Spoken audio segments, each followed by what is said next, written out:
আসসালামু আলাইকুম everyone, welcome my channel শখের রাঁধুনি। আশা করছি সবাই ভালো আছেন। আজকের আমার রেসিপি কই মাছ দিয়ে পটলের ঝাল ঝোল, খেতে অনেক মজা। এর জন্য আমি ফার্স্টে কই মাছগুলো ম্যারিনেট করে নিচ্ছিলাম খুব ভালো করে পরিষ্কার করে নেওয়ার পরে।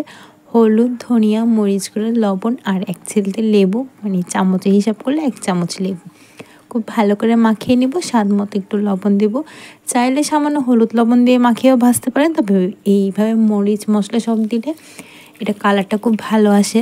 আর মুচমুচে করে একদম ভেজে নিব। ফ্রাই প্যানে তেল গরম করে নিয়ে সবগুলো কই মাছ দিয়ে দিব আর একদম এপিট ওপিট খুব ভালো করে এটাকে ভেজে নিতে হবে। মাছটা হতে থাক, এবার আমি পটলগুলো কেটে নিব। পটলগুলো আমি ফার্স্টে উপরের যে আবরণটা থাকে ঠিক এভাবে করে এটা ক্লিন করে নিব। এটা নতুন করে বলার কিছু নেই, তবে এই আবরণটার মানে পটলের ছোলার বা খোসার যে অংশটা আছে ওইটার ভর্তাটা কিন্তু খেতে অনেক মজা। আমার চ্যানেলে আপলোড করা আছে, অবশ্যই দেখে নেবেন, ট্রাই করবেন। পটলগুলো জাস্ট এভাবে করে 2 টুকরো করে কেটে নিয়েছি আর এর মধ্যে মাছটাও ফ্রাই করা হয়ে গেছে।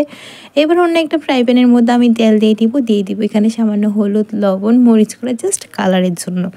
এরপরে যখন তেলটা একটু গরম হয়ে আসবে ঠিক তখন দিয়ে দেবে। একেবারে খুব বেশি গরম হবে তখন দেওয়ার দরকার নেই, জাস্ট আপনার 60% মতো তেলটা যখন গরম হয়ে যাবে তখন আপনি এবার পটলগুলো দিয়ে জাস্ট এভাবে করে একদম ভালো করে ভেজে নিব। এই যে কালার চলে আসছে দেখতে পাচ্ছেন, এরকম কালার চলে আসলে তখন তুলে নিয়ে সেম তেলের মধ্যে আমি দিয়ে দিব আস্ত জিরা, কিছু রসুন কুচি, রসুন বাটাও ইউজ করতে পারেন, তবে কুচি ফ্লেভারটা অনেক বেশি সুন্দর। এরপর দিয়ে দিব সুগন্ধি পাতা। আপনারা যারা আমার রেসিপিগুলো রেগুলার দেখেন তারা জানেন আমার সব রান্নায় কিন্তু আমি এই সুগন্ধি পাতাটা ইউজ করি, আমার কাছে এটা অনেক ভালো লাগে। এরপর দিয়ে দিব পেঁয়াজ কুচি কিছুটা। এরপর এখানে একটু লবণ দিয়ে এগুলাকে একটু ভেজে নিব। 2টা কাঁচামরিচ দিয়ে দিলাম। এটা যখন আপনি ভাজবেন তখন খেতে সুন্দর একটা ফ্লেভার ছড়াবে। এরপরে আমি এখানে একটু পানি দিয়ে পেঁয়াজটা একটু নরম হতে দিয়ে দিব। এরপরে পেঁয়াজটা কিন্তু একদম কালার রান্নার কোনো প্রয়োজন নেই, জাস্ট একটু নরম হলে হয়ে যাবে। এরপরে দিয়ে দিব মরিচ গুঁড়া, ধনিয়া গুঁড়া, এরপরে দিয়ে দিলাম সামান্য জিরা গুঁড়া আর হলুদ বাটা। আমি যেহেতু বাটা হলুদ দিচ্ছি তাই আমি চামচের হিসাবটা বলতে পারছি না, আর আপনারা যদি গুঁড়ো দেন তাহলে আধা চামচেরও কম দিলে হয়ে যাবে। এবার গরম পানি দিয়ে মশলাটা খুব ভালো করে কষিয়ে নিব আর অবশ্যই স্বাদ অনুযায়ী লবণটা দিয়ে দিবেন। মশলাটা এমনভাবে কষাবেন যে এই যে দেখছেন তেলটা উপর থেকে উঠে এসেছে, ঠিক তখনই আপনারা বুঝবেন যে রান্নাটা পারফেক্ট হয়ে গেছে। এরপরে পটলগুলো দিয়ে আমি মিডিয়াম আঁচে 2-3 মিনিট ভালো করে কষানোর পরে এবার আমি ঝোল দিয়ে দিব। ঝোল দিয়ে পটলটা একটু সেদ্ধ করে নিব। যেহেতু মাছটা খুব ভালোভাবে ফ্রাই করে নিয়েছি তো সেদ্ধ হওয়ার কোনো ঝামেলা নাই।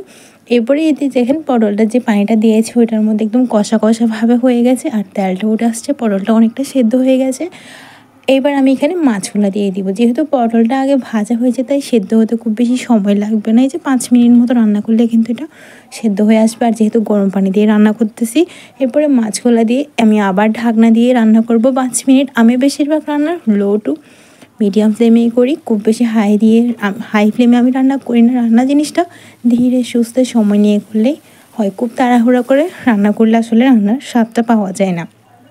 এবার আমি যেটুকু ঝোল খাবো, যেহেতু টাটকা মাছ আপনারা এমনি চাইলে ফ্রাই না করেও রান্না করতে পারেন, তবে আমি ফ্রাই করে রান্না করতেছি, বাচ্চারা খাবে পছন্দ করে, এই জন্য আমি যেহেতু টাটকা মাছ ঝোলটা দিব আমি আমার পছন্দ অনুযায়ী ঝোলটা দিয়ে দিলাম। আপনারা চাইলে ঝোলটা কমিয়েও দিতে পারেন।